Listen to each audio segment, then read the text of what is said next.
అంతా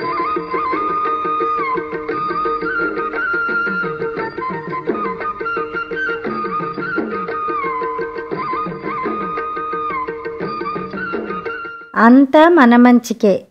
అవంతి రాజ్యాన్ని పాలించే సోమశేఖరుడు వట్టి సోమరిపోతు. పరిపాలనా బాధ్యతని మంత్రి సేనాధిపతుల మీద వదిలి విందులు వినోద కార్యక్రమాల్లో మునిగి తేలేవాడు. అనావృష్టి కారణంగా రాజ్యంలో తరచూ క్షామం వచ్చేది. ప్రజలు తిండి అవసరాల కోసం అల్లాడిపోయేవారు. ప్రభుత్వం ఇతర రాజ్యాల నుండి దిగుమతి చేసుకున్న ధాన్యాలని అధిక ధరలు చెల్లించి కొనలేక బీద బిక్కి జనం ఆకలి చావులకి గురయ్యేవారు. ఆహార సమస్యకి సరైన పరిష్కారం ఆలోచించి పేదల్ని ఆదుకోవాలని మంత్రి రాజుకు విన్నవించాడు. బాగా ఆలోచించిన మీదట సోమశేఖరుడికి ఒక శాశ్వత పరిష్కారం తోచింది. అది విన్న మంత్రి సేనాధిపతులు విస్తుపోయారు. మీ ఆలోచన సరైంది కాదేమో మహారాజా. మేధావులతోనూ పండితులతోనూ చర్చలు జరిపి సరైన నిర్ణయం తీసుకుంటే బాగుంటుందేమో అన్నారు జంకుగా. మేము ఈ రాజ్యానికి రాజులం.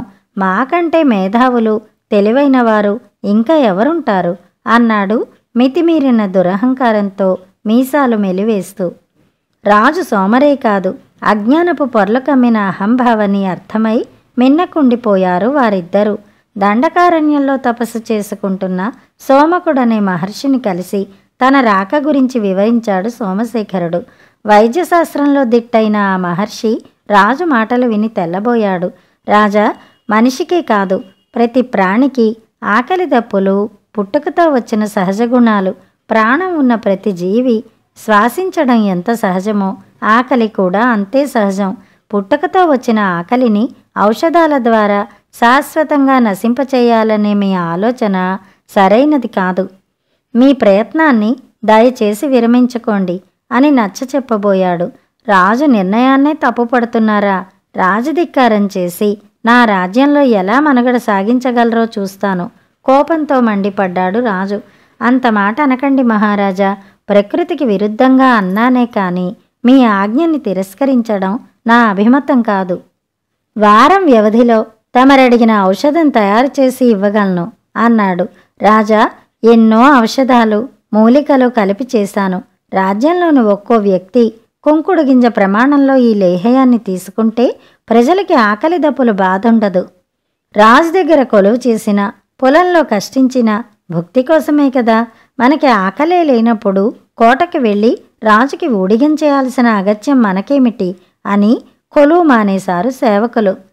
క్రమేణా రాజ్యమంతా సోమరితనం, నిరాశ, నిస్పృహలు అలుముకున్నాయి. ధనాగారం ఖాళీ అయింది. పండించేవారు లేరు, శిస్తులు కట్టేవారు లేరు. రాజు పూర్తిగా విలాసాల్లో మునిగిపోయాడు. అవంతి రాజ్యంలో జరిగిన వింత చర్యల్ని గూఢచారుల ద్వారా సమాచారాన్ని సేకరించిన శత్రురాజులు అవంతి రాజ్యంపై దండెత్తడానికి సన్నాహాలు మొదలుపెట్టారు. మంత్రి సేనాధిపతుల ద్వారా విషయం తెలుసుకున్న రాజు ఒక్కసారిగా ఉలిక్కిపడ్డాడు. మంత్రి సేనాధిపతులు సైన్యం లేదని తమ వల్ల ఏమీ కాదని తేల్చి చెప్పడంతో ఇన్నాళ్ళు రాజ్యభారాన్ని వాళ్ల మీద వేసి తాను నిశ్చింతగా వినోద విలాస క్రీడల్లో మునిగిన సైన్యం సహకారంతో రాజ్యాన్ని రక్షిస్తూ వచ్చిన వారిద్దరూ అలా మాట్లాడేసరికి సోమశేఖరుడి కళ్ళు తెరుచుకొనగానే తాను అతి వివేకంగా చేసిన పెద్ద తప్పు అవగతమైంది. వెంటనే సోమకుణ్ణి కలుసుకుని తన అవివేకం వల్ల తన రాజ్యలక్ష్మి శత్రురాజు చేతుల్లో చిక్కుకోబోతోందని తగు నివారణోపాయాన్ని తెలిపి తనని తన రాజ్యాన్ని రక్షించమని వేడుకున్నాడు. తాను అవివేకంగా చేసిన తప్పు అవగతమైంది. రాజా, నేను ఆనాడే చెప్పాను, ప్రకృతికి విరుద్ధంగా మనం ఏమి తలపెట్టినా అది ఎన్నో అనర్థాలకి కారణమవుతుంది. మానసిక ఒత్తిడులను తగ్గించుకోవటానికి విందులు వినోదాలు అవసరమే, కానీ మనిషికి జీవితం అంటే అవే కావు. రాజు అన్నింటా సమర్థుడైనప్పుడే రాజ్యం సుభిక్షంగానూ ప్రజలు సుఖ సంతోషాలతోనూ జీవిస్తారు అని విరుగుడు ఔషధం ఇచ్చి ఇది కూడా అంతే ప్రమాణంలో తీసుకుంటే ప్రజలు మామూలు స్థితికి వస్తారు అన్నాడు మహర్షి. తన పొరపాటు ఆలోచనలకి మరోసారి క్షమాపణలు వేడుకొని ఔషధాన్ని అందరికీ పంపిణీ చేయించాడు సోమశేఖరుడు. ఆకలి దప్పులు కలగడంతో ప్రజలు పూర్వంలా పనులకు పోసాగారు. ఇది తెలిసి శత్రురాజులు తోకలు ముడిచారు. విందు వినోదాలకు స్వస్తి చెప్పి ప్రజాక్షేమం కోసం, వారి శాంతి సౌఖ్యాల కోసం కృషి చేసి సమర్థుడైన గొప్ప రాజుగా పేరు తెచ్చుకున్నాడు సోమశేఖరుడు.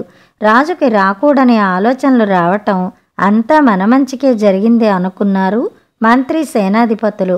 పూర్తిగా మారిన రాజును చూసి ఆనందిస్తూ. కథ సమాప్తం. కథ కంచికి, మనం ఇంటికి.